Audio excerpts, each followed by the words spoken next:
গ্রামে এখনো অনেক বাড়িতেই নিজের বাস্তুতে হরি মন্দির থাকার কারণে মাংসটা রান্না হয় না।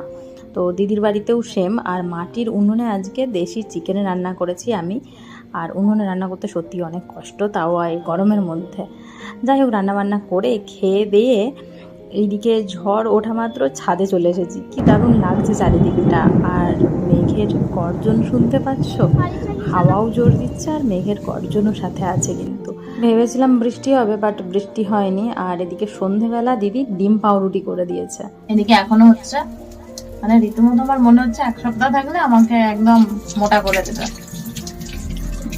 আমার মায়ের থেকেও বেশি খাতির করছে। এদিকে মানু বের করেছে একটা ম্যাজিক গ্লাস, মানে আমাকে ওটাই বললো যে মাসি একটা ম্যাজিক গ্লাস দেখবে, জল ঢাললেই লাইট জ্বলছে। সত্যি তাই, জল ঢালা মাত্র নানা রকম লাইট জ্বলছে। মানে বাচ্চাদের মনোরঞ্জন করার জন্য মার্কেটে কত কি না আসছে আজকাল।